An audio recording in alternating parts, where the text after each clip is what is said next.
பூரி சப்பாத்திக்கு சென்னா மசாலா இது போல் ட்ரை பண்ணி பாருங்கள். ரொம்பவே டேஸ்ட்டாகவும் ஈஸியாகவும் இருக்கும். அதுக்கு முன்னாடி ஜிகே கிச்சன் சேனலில் இதுவரை சப்ஸ்கிரைப் பண்ணாதவங்க சப்ஸ்கிரைப் பண்ணிக்கோங்க. ஒரு கடாயில் கொஞ்சமாக எண்ணெயை சேர்த்து ஒரு 10 பூண்டை தோல் உரித்து சேர்த்துக்கலாம். கொஞ்சமாக இஞ்சி ரெண்டும் சேர்த்தா நமக்கு 1 ஸ்பூன் இஞ்சி பூண்டு பேஸ்ட் வர அளவுக்கு இருக்கணும். நல்லா வதக்கிக்கணும். 2 பெரிய வெங்காயத்தை நறுக்கி இதோடு சேர்த்துக்கலாம். வெங்காயம் பொடி பொடியாக நறுக்கணும்னு அவசியம் இல்லைங்க, பெருசாகவே நறுக்கிக்கலாம்.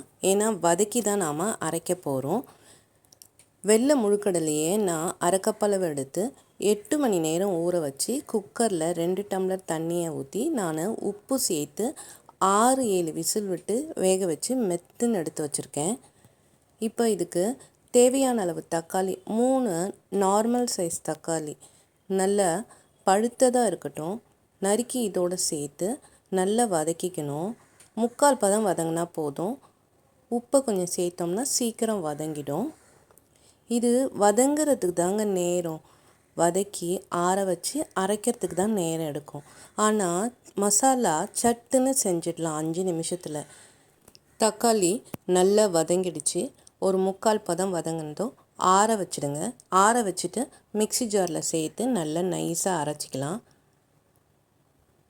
இதை ஒரு முறை ட்ரை பண்ணிட்டிங்கன்னா அடிக்கடி செய்வீங்க. ரொம்ப ஈஸியாக இருக்குங்க இதை செய்யறதுக்கு, சாப்பிடவும் அவ்வளோ டேஸ்ட்டாக இருக்கும். இப்போ அதே கடாயில் கொஞ்சமாக எண்ணெயை சேர்த்துக்கலாம். உங்களுக்கு விருப்பப்பட்ட வாசனை பொருட்களை சேர்த்துக்கலாம்.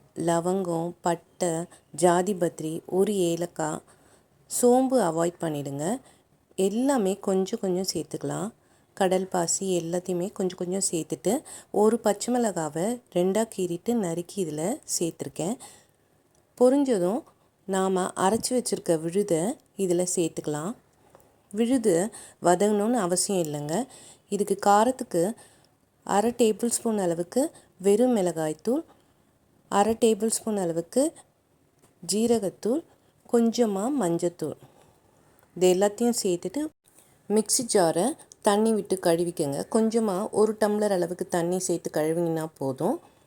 அதையும் இதோடு சேர்த்துட்டு நாம் வேக வச்சு வச்சுருக்கோம் இல்லைங்களா முழுக்கடலை, வெள்ளை முழுக்கடலை, அதையும் அந்த வெந்த தண்ணியும் மீதி இருக்கும் அந்த தண்ணியோடு இதில் சேர்த்துக்கலாம். சேர்த்துக்கிட்டு நல்லா கலரி விட்டுடுங்க. உங்களுக்கு உப்பு நம்ம ஆல்ரெடி ஃபஸ்ட்டு நம்ம தக்காளிக்கு கொஞ்சம் சேர்த்துருக்கோம்.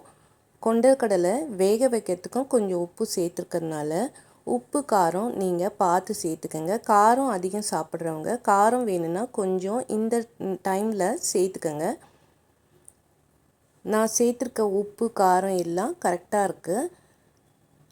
இப்போ இதை மூடி போட்டு ஒரு 5 நிமிஷம் கொதிக்க விடுங்க. பாருங்கள் எவ்வளோ நல்லா கொதிச்சிருச்சு. இப்போ கொத்தமல்லி தழைகளை தூவி இறக்கிடலாம். இதை பூரி சப்பாத்தியோடு சேர்த்து சாப்பிட அவ்வளோ டேஸ்ட்டாக இருக்குங்க. ரொம்பவே சிம்பிளாக இருக்குங்க, ஆனால் டேஸ்ட் அட்டகாசமாக இருக்கும். எங்கள் வீட்டில் எல்லோரும் அடிக்கடி இதை செய்ய சொல்லி சாப்பிடுவாங்க. நீங்களும் ட்ரை பண்ணி பார்த்தீங்கன்னா அடிக்கடி செய்வீங்க. பாருங்கள் இவ்வளோ தான், ரொம்பவே சிம்பிளுங்க. நீங்களும் இதை ட்ரை பண்ணி பார்த்துட்டு பூரி சப்பாத்தியோடு சேர்த்து சாப்பிட்டுட்டு எப்படி இருக்குன்னு வீடியோவில் கமெண்ட்ஸ் பண்ணுங்கள், லைக் பண்ணுங்கள், ஷேர் பண்ணுங்கள். நம்ம சேனலை மறக்காமல் சப்ஸ்கிரைப் பண்ணுங்கள்.